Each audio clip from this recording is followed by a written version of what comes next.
Hello, this is a Bosendorfer grand piano, 200 centimetres long, that's 6 foot 7 inches long approximately. It's been in for a couple of weeks and the team have already been at work on it trying to improve the touch and the tone. And just looking at the case, it's been repolished. 1995 it was restored quite extensively. It's been restored before by by Bosendorfer as well. So it's been looked after very, very well. So just have a look around the whole case.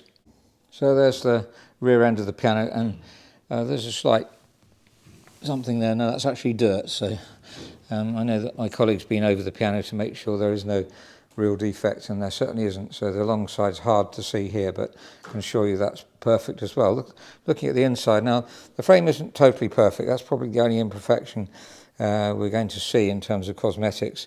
So that's the worst part there, the back of the frame, and the frame here, as you can see, slightly on the mottled side. So it wasn't refinished when the piano was restored, but it's been restored extremely well by a very professional restorer. On the strings, you can see the string length is excellent, and the way they've been crimped here. So high quality strings, individually strung on Bosendorfers like Bluthner's.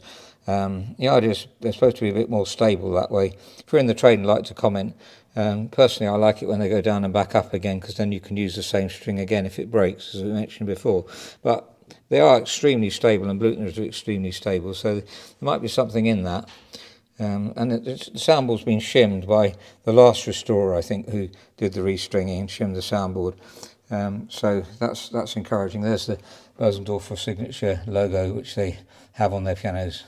It's got a nice low pedals, 5.5 centimetres from the floor.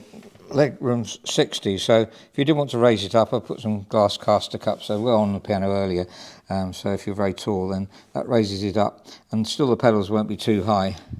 The piano's got slightly larger tuning pins than original, as you'd expect if it's been restrung. Very tight.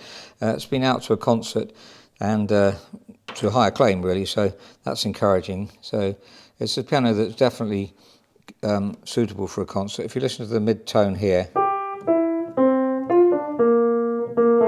very mellow and powerful if you want it to be. So I've got some bite to it as well as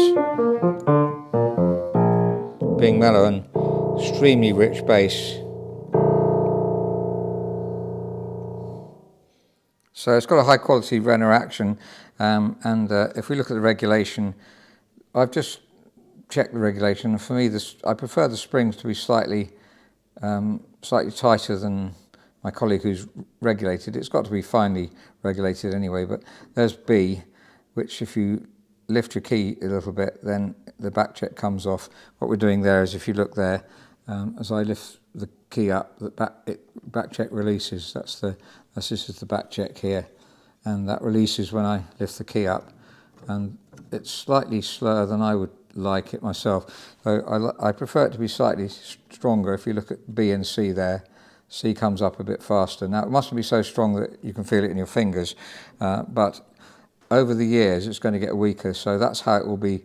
For me, that's ideal in about 10-15 years time, and that's how I like it to be. So it doesn't feel too strong in the fingers, but it's got a very positive look. And in fact, if you look at new concert grounds, you'll find that they're roughly like that. So that's how I like to set them. And all the parts it hasn't had the hammers changed in the last restoration, but it has had the rollers changed. So and they've been. Yes, they've been talced as they should be.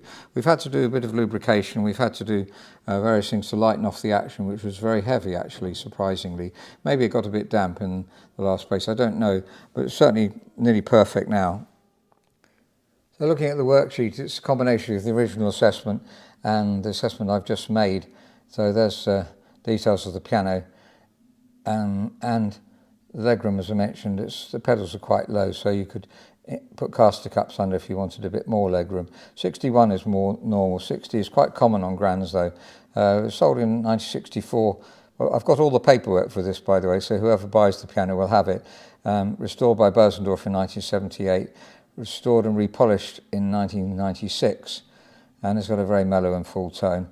A wooden lock. Now I just wanted to, this is not important for the piano obviously, but this is made of wood, and it doesn't push down in the same way as a normal lock. Let's look at a normal lock. This is a standard lock found on most grand pianos.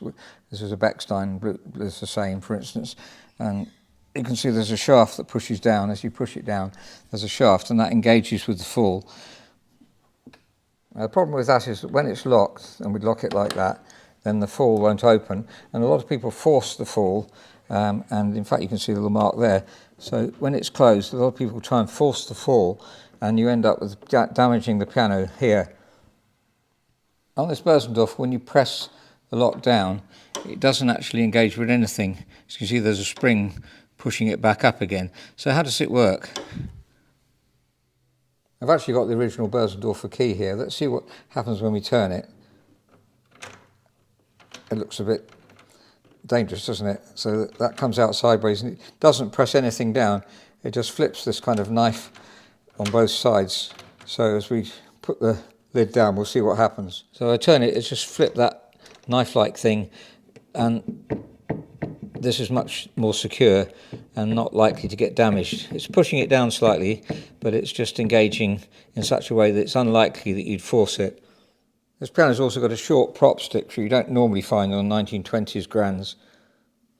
Well, that wasn't really important in terms of the piano. I thought it was an interesting feature. And there's the work that we've done on it already.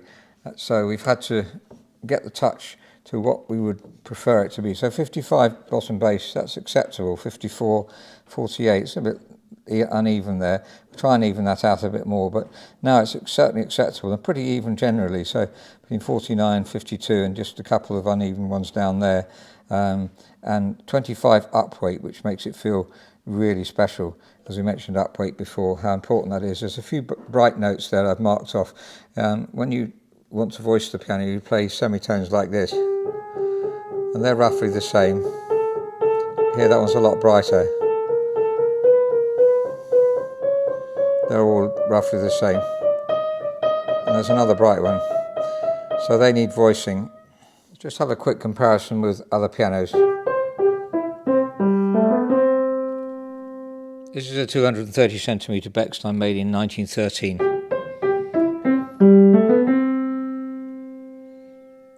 And 175 centimetre Bluthner made in 1925.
It's just a beautiful piano. I'm going to let it speak for itself.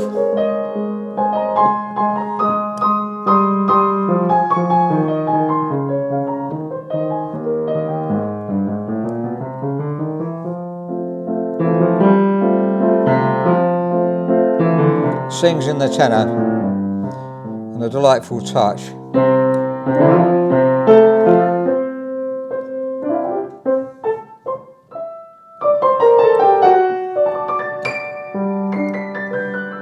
Very fluid to play.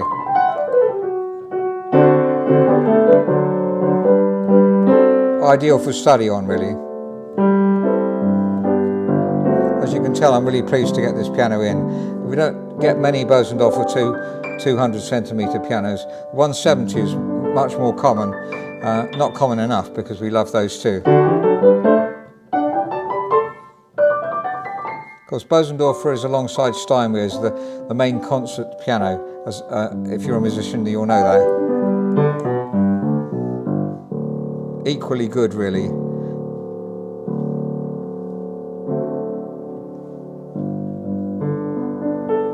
Thank you very much for listening. If you're interested, please do email info@robertspianos.com. Okay.